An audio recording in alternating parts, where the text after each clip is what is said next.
สบายดีพ่อแม่พี่น้องรู้จักบ่แม่นยังอันนี้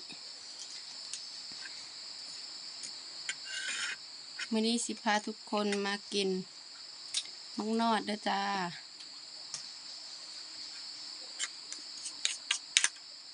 บ่เฮ็ดน้ำจิ้มมันบ่แซ่บเฮ็ดแบบนี้แหละแซ่บแจ่วเกลือแป้งนัวเด้อจ้า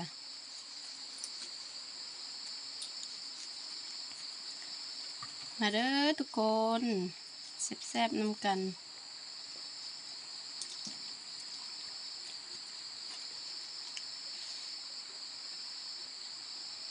ยั่วน้ำลาย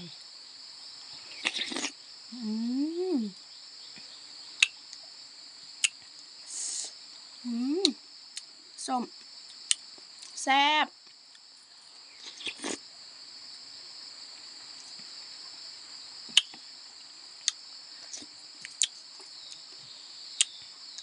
มักนอด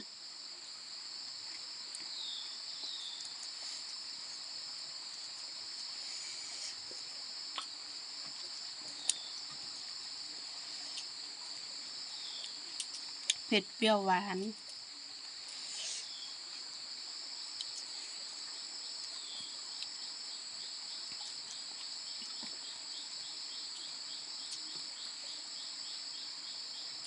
มาจ้ะ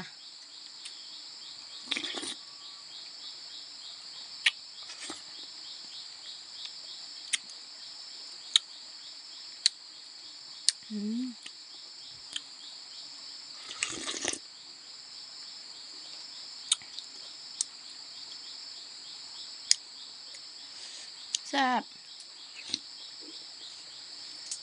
กินกับแจ่ว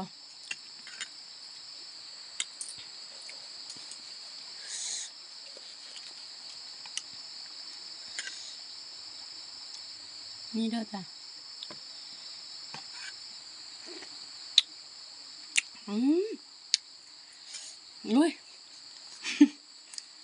ส้มแก้ว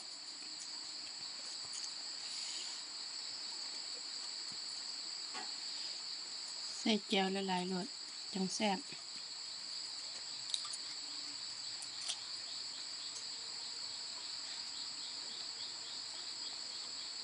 เฮีย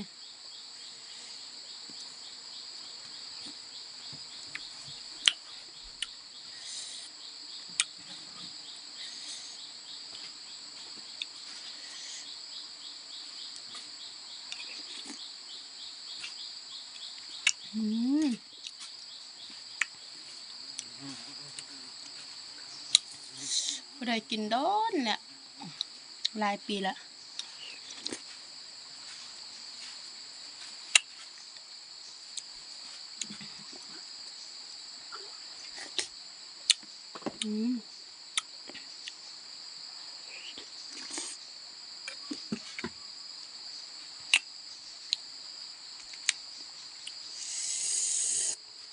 สะใจดี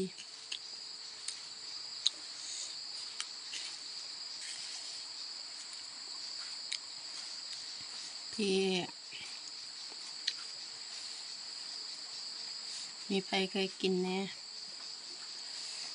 กินจังซี่จังแซ่บด้วยจ้ะควักออกมา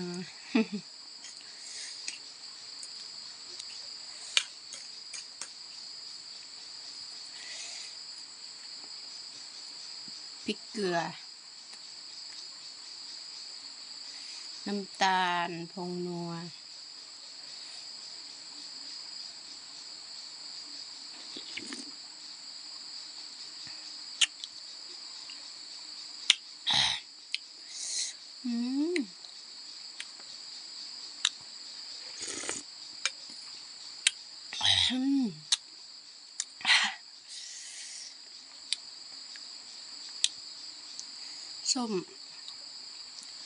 ส้มหลายแต่ก็แซ่บหลาย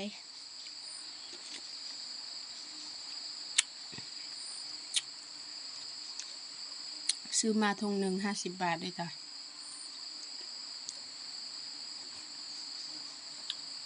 ถุงหนึ่งได้โคตรหลายเลย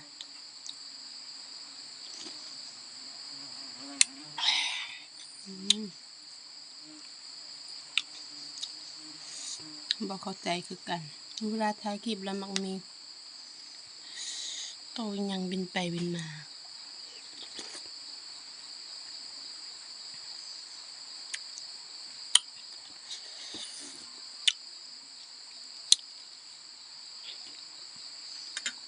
สิ่งนี้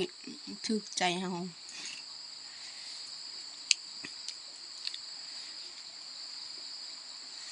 อยากกินแนวส้มๆปักม่วงยังส้มบ่พอใจเด้อจ้ะอันนี้แหละ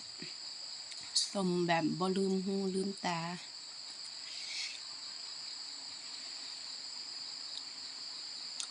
ว้าโถ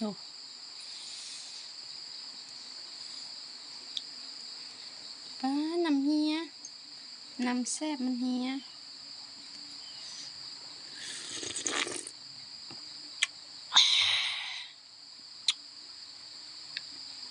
แซ่บอีหลีได้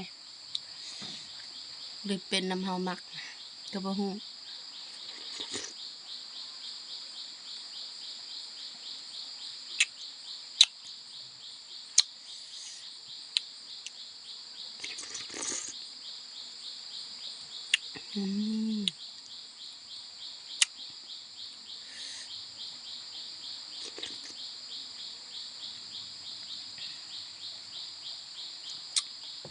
อันนี้3 หน่วย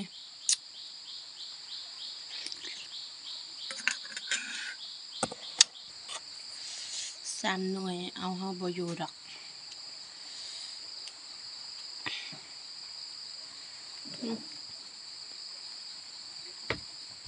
เปลือกมันแข็ง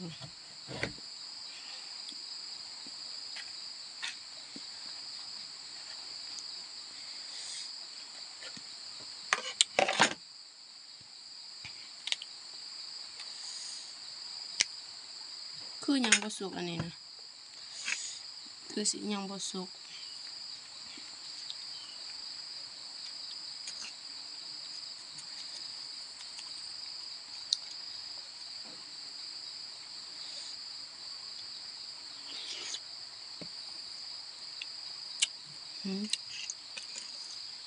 อันนี้บ่ค่อยส้ม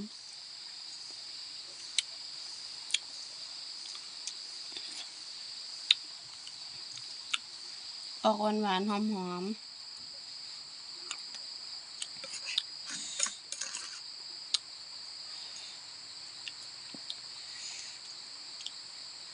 บ้านเฮาสิเอิ้นมักนอดเด้อจ้ะบ้านทุกคนเอิ้นหยังเด้คอมเมนต์บอกได้เด้อ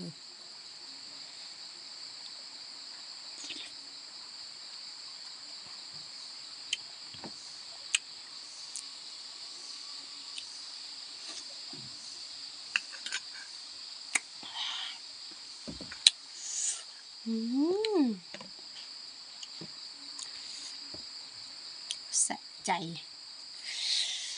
ไปแล้วจ้า